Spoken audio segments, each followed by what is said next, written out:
అమలాపురంలో అధికారుల మెరుపు దాడులు, బాణాసంచా తయారీ, షాపుల్లో తనిఖీలు, ఫైర్ సేఫ్టీ నిబంధనల పరిశీలన. నార్సింగి డ్రగ్స్ కేసులో పోలీసుల దర్యాప్తు, 2 నిందితుల అరెస్ట్, పరారీలో మరో 5. ఇవాళ తెలంగాణ బంద్కి పిలుపు, కాంగ్రెస్ బీసీలను మోసం చేసిందంటూ ఆరోపణ, బంద్కి పిలుపునిచ్చిన బీసీ సంఘాలు.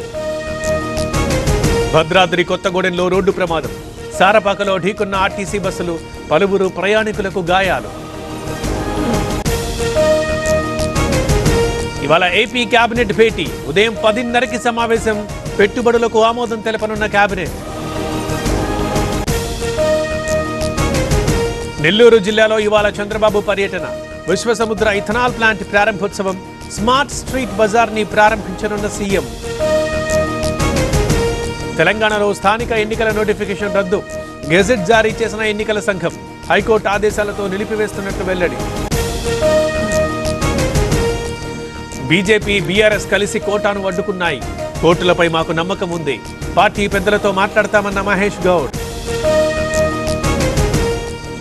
హైకోర్టు నిర్ణయానికి ప్రభుత్వానిదే బాధ్యత, రాజకీయ లబ్ధి కోసమే తొందరపడి జీవో, కాంగ్రెస్కి రామచంద్రరావు కౌంటర్లు.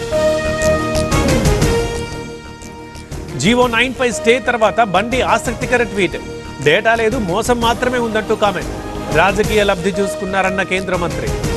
ఇవాల్టి నుంచి ఎన్టీఆర్ వైద్య సేవలు బంద్, నెట్వర్క్ హాస్పిటల్ సంఘం ప్రకటన, బకాయిలు చెల్లిస్తేనే సేవలు కొనసాగిస్తామని వెల్లడి.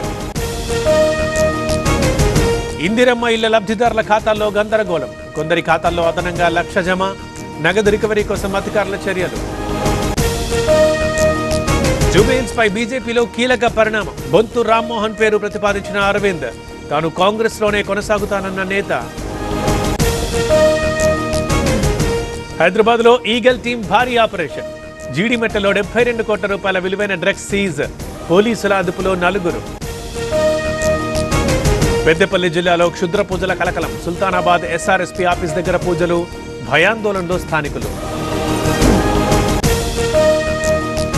ప్రకాశం జిల్లా బిట్రగుంటలో అగ్ని ప్రమాదం, ఓ పొగాకు కంపెనీలో చెలరేగిన మంటలు, అదుపు చేస్తున్న ఫైర్ టీం.